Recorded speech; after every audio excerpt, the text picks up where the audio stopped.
नमस्कार, बुलेटिन में आपका स्वागत है और मैं हूं आपके साथ रितेश कुमार गौतम। विधानसभा के विशेष सत्र के दौरान मुख्यमंत्री पुष्कर सिंह धामी ने विपक्ष के सवालों का बेबाकी और तथ्यों से जवाब दिया। मदरसा शिक्षा को लेकर सीएम ने स्पष्ट किया कि प्रदेश में पुरानी कुप्रथाओं और कबीलाई मानसिकता को बढ़ावा नहीं दिया जाएगा, बल्कि सभी बच्चों को नई शिक्षा नीति से जोड़कर समान अवसर दिए जाएंगे। उन्होंने कहा कि सरकार सबका साथ सबका विकास के सिद्धांत पर काम कर रही है।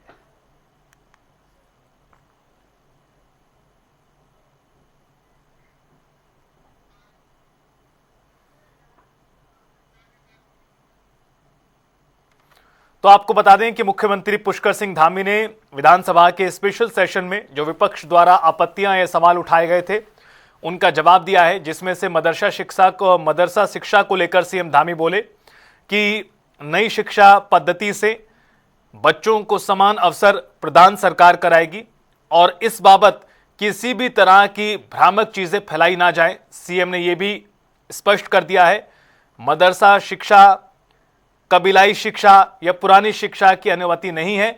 सरकार ने जो नया फैसला किया है उसके अनुसार शिक्षा प्रदान की जाएगी। उत्तराखंड की 70 विधानसभा सीटों में 33% महिला आरक्षण लागू करने की मांग को लेकर कांग्रेस का विरोध लगातार तेज है। विशेष सत्र के दिन उत्तराखंड महिला कांग्रेस ने विधानसभा का घेराव कर जोरदार प्रदर्शन किया। इस प्रदर्शन का नेतृत्व महिला कांग्रेस प्रदेश अध्यक्ष ज्योति रौतेला ने किया, जिसमें कांग्रेस चुनाव प्रबंधन समिति के अध्यक्ष हरक सिंह रावत और कई कार्यकर्ता मौजूद रहे। कांग्रेस ने सरकार से जल्द महिला आरक्षण लागू करने की मांग की, साथ ही चेतावनी भी दी।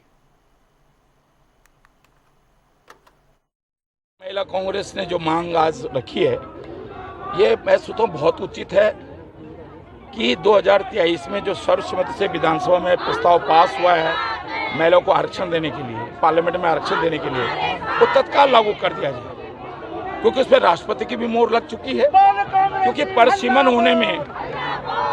होने में जनसंख्या की जनगणना होने में बहुत समय लगेगा और हम चाहते हैं कि 27 तक उत्तराखंड में जो 70 विधानसभा है उसमें 1/3 महिलाओं को आरक्षण मिल जाए। उत्तर प्रदेश में 403 सीटें जीती हैं, उसमें महिलाओं को 1/3 आरक्षण मिल जाए। ये कब तक पसीना ऐसे बहाएंगे आखिर, जब तक मांग पूरी नहीं हो जाती? लड़ते रहेंगे हम लोग, ये ऐसी नौटंकी करते रहेंगे। आप मुझे बता दो, आज उत्तराखंड विधानसभा को आहूत करना ये सिर्फ एक नौटंकी है। आरक्षण तो ये लागू नहीं होने देना चाह रहे।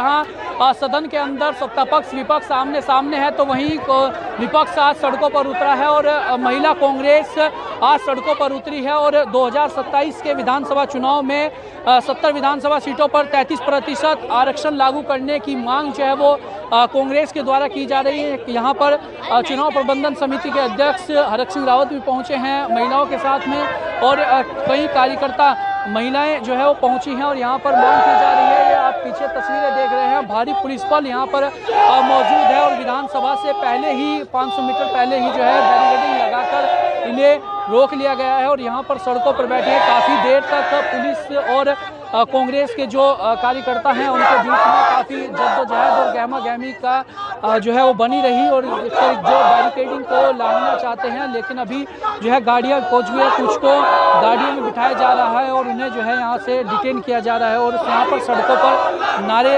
लगाए जा रहे हैं और 2027 के विधानसभा चुनाव में जो है 33% आरक्षण लागू करने की मांग जो है वो कांग्रेस के द्वारा की जा रही है। बातचीत भी करेंगे यहाँ पर महिला कांग्रेस की प्रदेश अध्यक्षा ज्योति रौतेला हैं, बातचीत भी करेंगे कि क्या उनकी मांगे किस तरीके से। आज नारी शक्ति वंदन अधिनियम पर विशेष सत्र बुलाया गया है, आप मांग कर रहे हैं, क्या मांग है? आज सड़कों पर आप उतरे। हमारी मांग है कि जो नारी शक्ति वंदन अधिनियम है उसको अभी से 2027 के चुनाव में विधानसभा में उत्तराखंड में लागू करने का काम ये सरकार करे। 2029 में लोकसभा में लागू करने का काम करे। हम लोग 33% आरक्षण की मांग आज कर रहे हैं और हम लोग इसलिए यहाँ पे आज आए हुए हैं। ये कब तक आपकी मांग रहेगी, कब तक प्रदर्शन चलेंगे इस तरीके से, और क्या मांग अगर पूरी नहीं होती तो आगे क्या रुख कांग्रेस का रहेगा? क्या कांग्रेस में कोई पहल करेगी? पूरे प्रदेश में, पूरे देश में लगातार कांग्रेस पार्टी, महिला कांग्रेस 33% की मांग कर रही है। इसमें हमारे लगातार प्रोग्राम से आज विधानसभा सत्र है, उसमें हम लोग ये मांग कर रहे हैं। इसके बाद हम लोग सभी जिलों में प्रेस करेंगे, उसका हमारे और आगे के प्रोग्राम्स हम लोगों को जो है, हम लोग लगातार जब तक महिला आरक्षण लागू नहीं हो जाएगा इस कार्यक्रम को करते रहेंगे।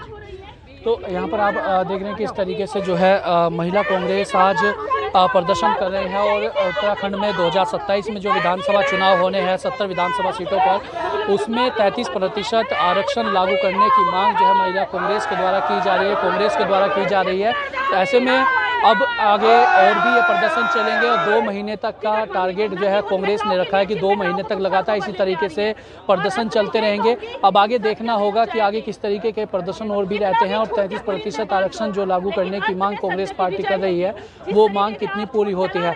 वहीं देखा जा रहा है कि आज सड़क से लेकर सदन तक सत्ता पक्ष और विपक्ष दोनों ही दल आमने सामने हैं महिला आरक्षण के मामले को लेकर। अब ऐसे में आने वाले समय में क्या इस पर रुख रहेगा, सत्ता पक्ष का क्या रहेगा, विपक्ष का क्या रहेगा, वो तमाम चीज़ें देखने वाली होंगी। और 2027 के विधानसभा चुनाव में दोनों ही दलों पर इसका कितना बड़ा इम्पैक्ट पड़ेगा वो भी देखने वाली बात होगी। अपने सहयोगी रोहित के साथ मैं अरुण सैनी, जनता टीवी, देहरादून। देहरादून विधानसभा में महिला वंदन अधिनियम को लेकर आयोजित 1 दिवसीय विशेष सत्र पर सियासत गर्मा गई। कांग्रेस ने इस सत्र को पूरी तरह नौटंकी करार दिया। प्रदेश कांग्रेस राष्ट्रीय प्रवक्ता आलोक शर्मा ने प्रेस वार्ता में कहा कि विधानसभा के पास महिला आरक्षण लागू करने की वास्तविक शक्ति नहीं है। उन्होंने आरोप लगाया कि यह सत्र केंद्र को खुश करने के लिए बुलाया गया और इसमें जनता का पैसा बर्बाद किया गया।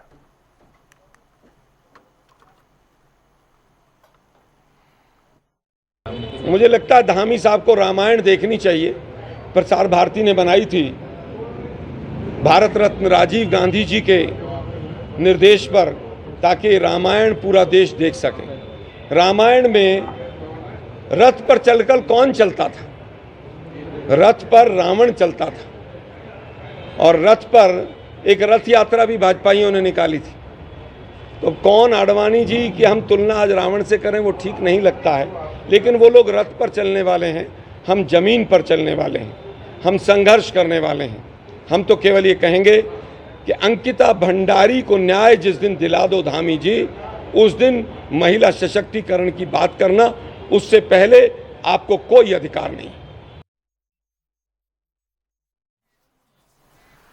और रुकेंगे यहाँ पर एक छोटे से ब्रेक के लिए।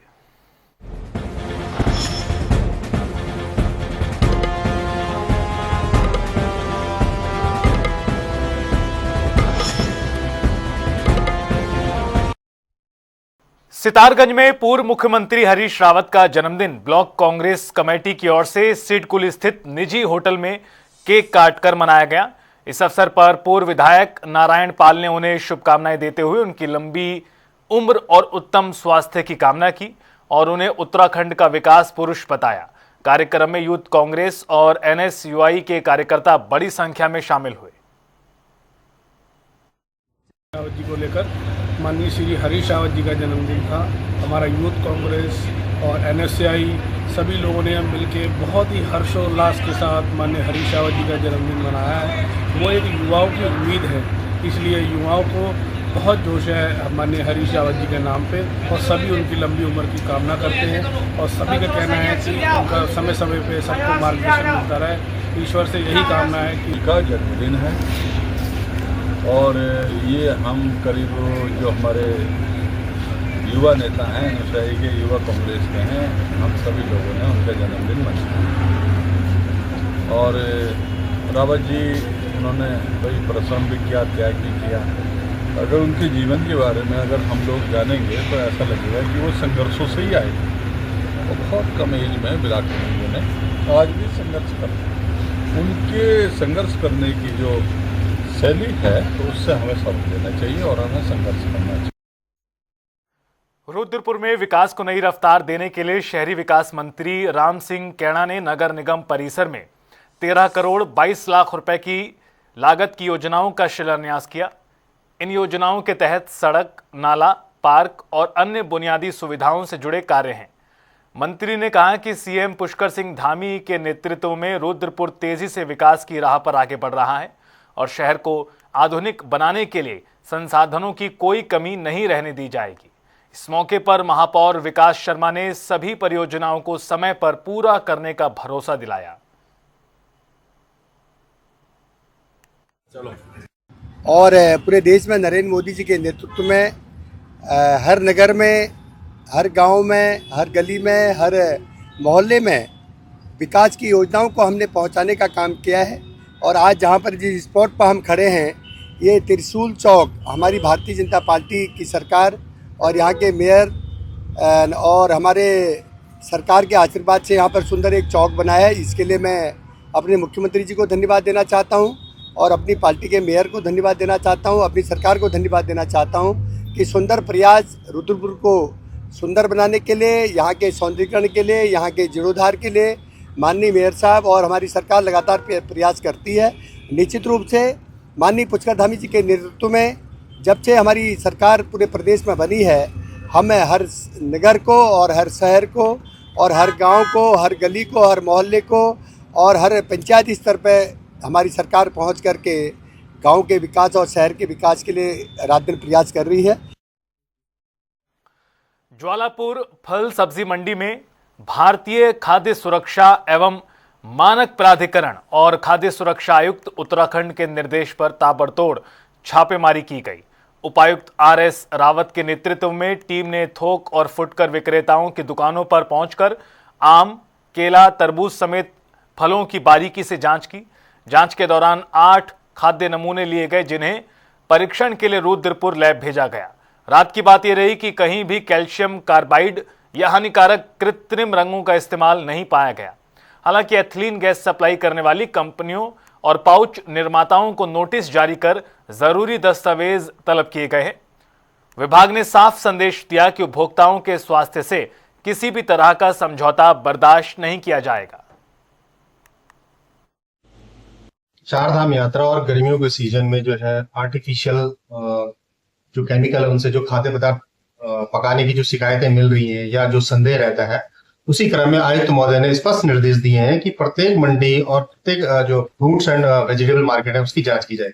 इसी क्रम में आज सुबह जो है एफडीए हरिद्वार के साथ मिलकर के हमने ज्वालापुर मंडी का निरीक्षण किया और वहां से लगभग 8 नमूने हमने जो जांच हेतु लिए, जिसकी जांच आते ही ये कंफर्म हो जाएगा कि क्या वो नेचुरल पके हैं या आर्टिफिशियल किसी ऐसे खाद्य पदार्थ केमिकल से पकाए गए हैं कि जो स्वास्थ्य के लिए हानिकारक हो सके।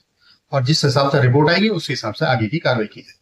सर जांच नहीं, देखिए कोशिश ये रहती है कि हमारे जो जांच रिपोर्ट है वो 14 दिन में आ जाए, लेकिन कभी कभी क्या होता है कि सैंपल की नंबर ऑफ सैंपल ज्यादा बढ़ जाते हैं तो थोड़ा सा डिले हो जाता है, लेकिन ऐसा कुछ नहीं है। इस बार कोशिश की जाएगी कि वो 14 दिन से पहले ही रिपोर्ट आ जाए। सर चारधाम यात्रा को देखते हर दुकानदार को ये हमारे एफडीए टीम जो हरिद्वार, इनके स्पष्ट निर्देश दिए गए हैं कि वो एक ठेली वाला हो चाहे बड़ा 5 स्टार रेस्टोरेंट हो, हर किसी की जो है किचन की और उनके जो खाद्य पदार्थ वो बेच रहे हैं उसकी सघन जांच और निरीक्षण किया जाए। हल्द्वानी के अंबेडकर पार्क में कांग्रेस कार्यकर्ताओं ने महिला आरक्षण संशोधन विधेयक के विरोध में धरना प्रदर्शन किया। इस दौरान कांग्रेस प्रदेश अध्यक्ष गणेश गोदियाल सहित कई वरिष्ठ नेता मौजूद रहे। धरने के दौरान कार्यकर्ताओं ने सरकार के खिलाफ जमकर नारेबाजी की और महिला सशक्तिकरण के नाम पर दिखावे का आरोप लगाया।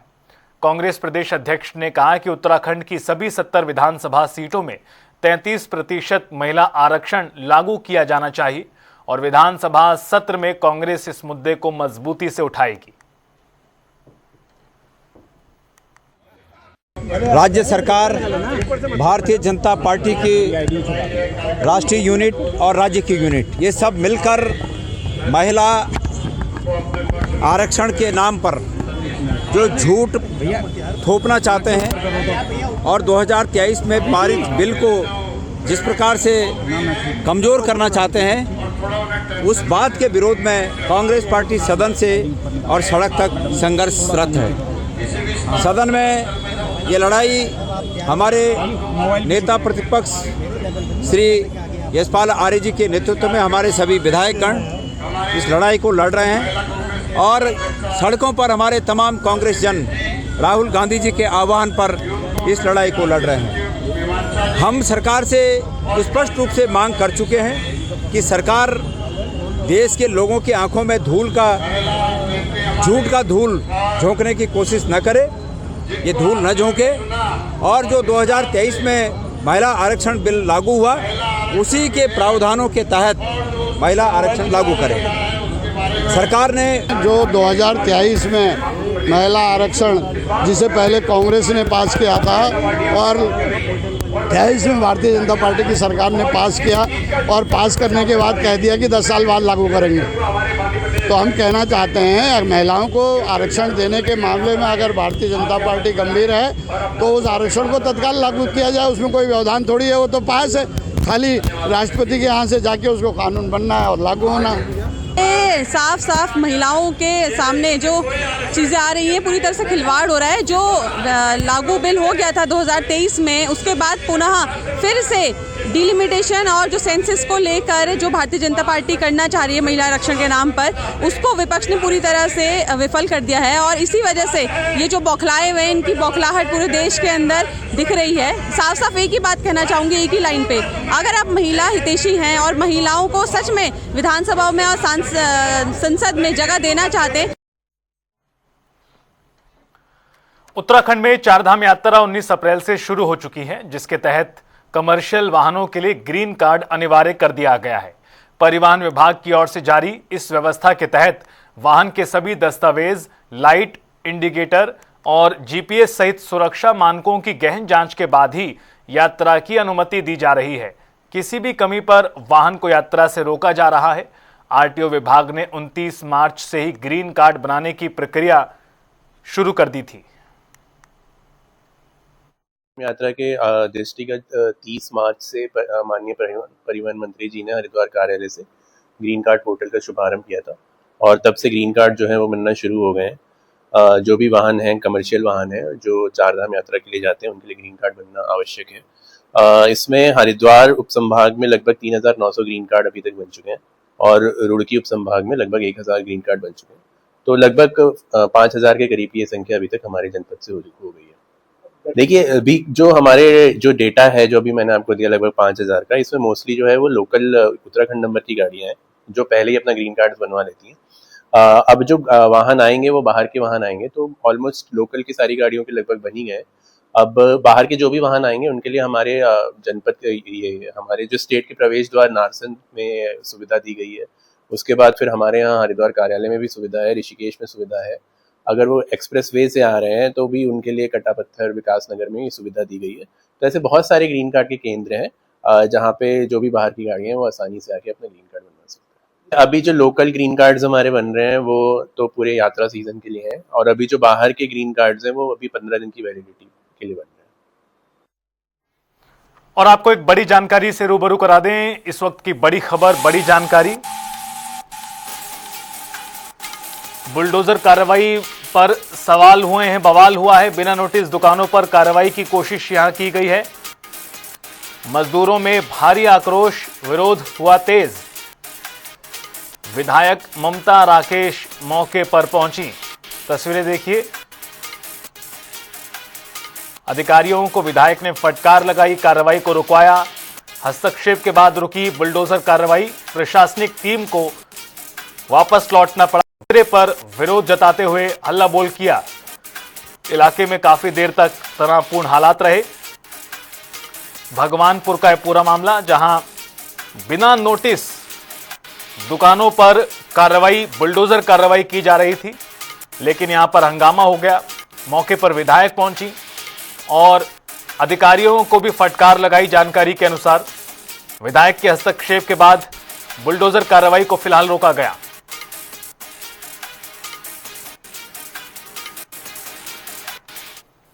और इसी के साथ फिलहाल इस बुलेटिन में इतना ही। आप देखते रहिए जनता टीवी।